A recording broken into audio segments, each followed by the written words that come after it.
Guys, a quick warning that some of the clips are not the prettiest things to look at. Oh, oh my god, Sorry, is it really painful? really painful. Okay. Oh my god, oh my god, oh my god. Oh my Sorry. God. So let me backtrack a little and share with you what happened. Before we get into that, smash that thumbs up button, subscribe and turn on notifications. Alright, here it goes. About a week ago, I was prepping for my arms program. It is supposed to be out by now, but because of this accident, it is not. But it will be out next week, okay? Anyway, I was just in a rush because I had so much going on. I needed to record this video, like this arms program, and also need to travel off to Japan a couple of days later. So I was just doing my laundry, prepping to leave the country. So I normally soak my dirty socks with hot water. I don't know if you guys do that, but I think socks are super nasty, so I need to use the hot water to kill all the bacteria and the parasites, whatever that's on my socks, alright? So I had a fresh, kettle of boiled water, like just ready to just make a cup of tea. So I put my kettle on top of my washing machine, and the top of my washing machine is not straight. So I guess you can imagine what happened next. I have a surface that's not straight and I have a kettle on top of it. So while the washing machine is spinning, the kettle was sliding down the washing machine. And I wasn't really looking at my washing machine at that time because I was popping all my dirty socks into a sink because I was, prepping it to be soaked. So when I looked at my washing machine, I noticed that it was rocking down the washing machine. So I just grabbed it with both of my hands. It was so hot. It was freshly boiled. It was 100 degrees.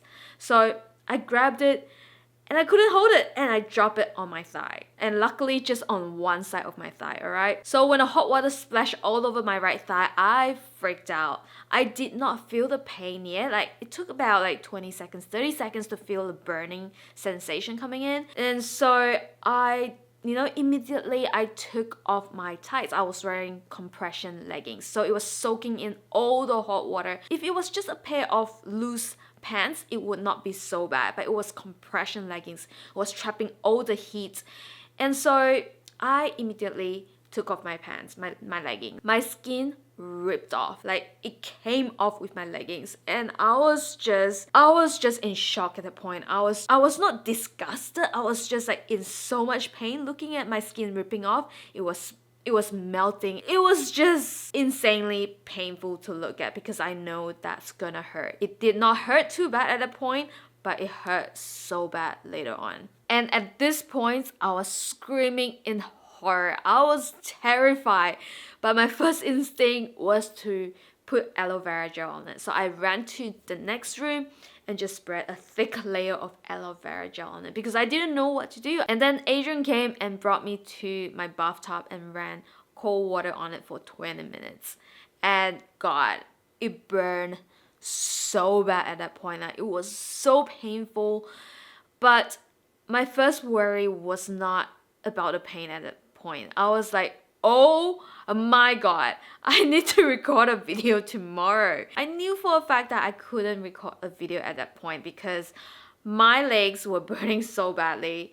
And then I thought about, damn, what about the scars? People always complimented on my legs, my beautiful skin, and I was really sad about that because I felt like I've lost something.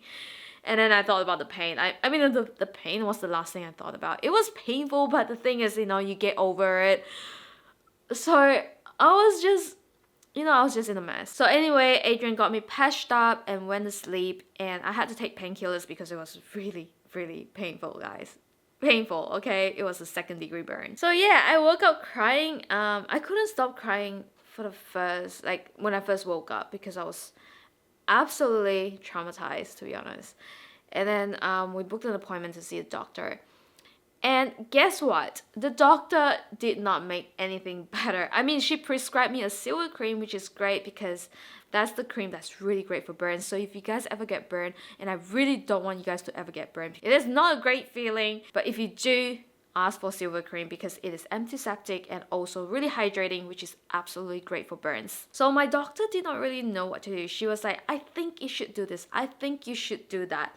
But she did not really know how to dress my wounds, which was really interesting, So she didn't really know what to do and she applied an antiseptic on my wounds again. So it was an alcoholic kind of antiseptic, and it burned me so bad, as you can see from this clip. I was in so much pain. I've never felt this pain before. I felt like she was stabbing me at that point. And she was cleaning half of my legs, and I was like, that's it. You know, I could not go through with that pain. And so I went home and decided to share what happened on my IG.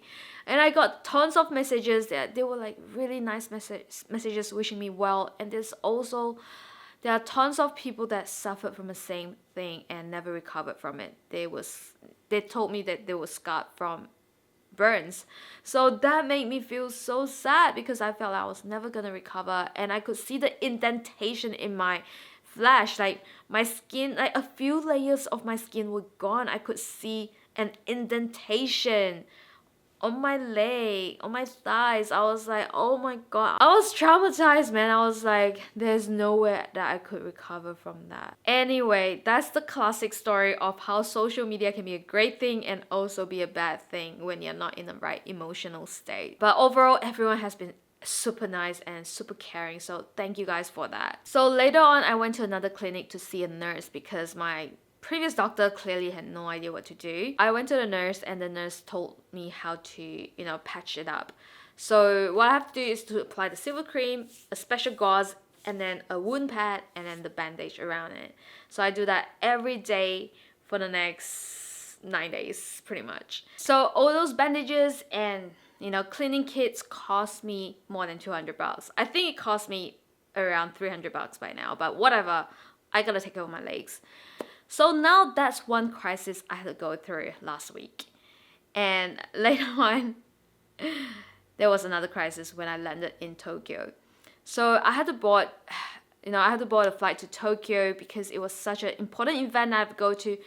I was gonna cancel my flight, but I really wanted to, you know, learn new things at this YouTube Creator Summit event. It is really difficult to get invited to these events. And at the same time, I also want to meet other creators. So I decided to just board that 10-hour flight to Tokyo. You know, everything will be smooth, right? Like, nothing bad could happen at this point. The worst is over. That's not right, guys. Girls, boys, cats, and dogs. So after I landed in Tokyo, there was a massive line in the immigration, and I could barely walk at that point because I was in the flight for 10 hours and my legs were so sore, so I could not really move my legs because every time I move my leg, it hurts. I got a wheelchair to skip the line pretty much. It was minimum 1.5 hour line at the immigration. There's no way I could stand or walk for 1.5 hours straight. So luckily I managed to skip that line and, you know, go straight to the custom, and everything was good. I was like, yay, I could go to my hotel and get my bandage changed. It has been 24 hours. It is pretty gross at this point. It was oozing a lot of blood. My wound pad was full of blood and just like yellow pus and whatnot. It was disgusting, guys. So once we got out to the main area, the terminal area,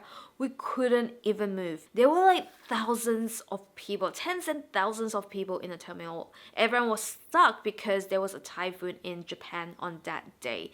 Of all the days, it gotta be on that day. I was freaking out at that point because I really needed to change my bandage. It was so moist and just my thigh was really painful at that time. So we were stuck in the airport. We couldn't move because nobody wanted to let us move. Every time when we say, excuse me, can I please get out? I remember an Aussie guy and another guy told me that to just wait around because everyone was waiting anyway. But I wasn't really waiting to get on a train at that point. I was like, I need to get out of the airport because I was having a panic attack. So Adrian managed to yell out and tell everyone to just, you know, excuse us because we gotta get out of the airport. And he formed a long line behind us because everyone was following us to get out of the airport as well. And I thought I was getting out of mess, you know, the airport mess. But when we got out, it was insane outside as well. Everyone was queuing for a bus, for taxis, but there weren't any taxis coming. Uber was like $700 AUD. I was like, I can't afford 700 AUD to go to my hotel, okay? There was no way that I was gonna pay for that. So I was just waiting around hoping to get an Uber or taxi or whatever. And the taxi just pulled over in front of me. It's like a godsend taxi. He came out and yelled out, and basically, I think what he said was, anyone want to get on the ride? He's happy to take us to the city. So me and Adrian was like, holy crap, we're gonna hop on this ride. He was just taking any customs at that point. It was a really odd location. It was not a normal pickup location. So we hopped on and he charged us 25,000 yen, which was around 350 AUD, I guess, to go to the city. And when we hop on the highway, guess what happened, guys? Guess what? The Tokyo freeway was closed down because of the typhoon. So he was just waiting on a highway and decide what he want to do, because I guess he didn't really want to send us to Tokyo at that point because the freeway was closed. So he decided to use the longer path to go to our hotel, and that cost us 35,000 yen. Holy crap. That was $480 AUD. Well, we didn't have a choice. We gotta get the hotel. So after 3.5 hours, we finally arrived in the hotel. It was a long day, alright? So I arrived in Tokyo at about 7, and I arrived in, I think, the hotel at about 11. So after 3.5 hours, I'm so happy that I'm finally in the hotel. And when I checked in, they told me that I don't have a room for that night. That was just mind-blowing at that point. So apparently they only booked me from the next day onwards, but not the night that I arrived. And Adrian showed them our reservation. We actually booked on that night, but for some reason there was an error in the system and they didn't book us in. I was freaked out. I started bawling. Things couldn't get any worse. I don't even have a hotel room at this point. I was literally bawling. I'm like, oh my god, what do I do? I really need to change my band-aid. I was worried that it was infected because it was really, really painful. And after about an hour later, everything was fixed. We got our room. They gave us a room. They told us they did not have a room, but for some reason, all of a sudden, they have a room. So that was pretty much it, my traumatic burning experience while traveling to Japan in the typhoon season. Yep. That was great. Yeah, Adrian had to change my band-aid on that night. Luckily, I was not infected, but it was the most painful. Changing the dressing on that night was super duper extremely painful. So that was my experience burning my legs. I hope you guys enjoyed it. So I actually haven't had a look at my legs since day 1. So now I'm gonna show you the photos that Adrian took for me every day when he changed my dressing. So he has been changing my dressing every day because I couldn't do it myself. I couldn't look at my thighs. So this will be my day 1 to day 9 photos. I think today is day 9. While watching this video would be my first time looking at all the pictures. I hope it is looking better. I'll know when I watch the footage, but it will be better. It will get better. And I'm okay. I'm totally okay now. I was really emotional in the first 24 hours, but after that, I just got over it. Alright, I hope you guys enjoyed today's story time. And don't forget to give this video a thumbs up. Give my good old thigh some love. Love. And yeah, I have a new program coming up on Monday, on the arms program on Monday. And I'll see you then.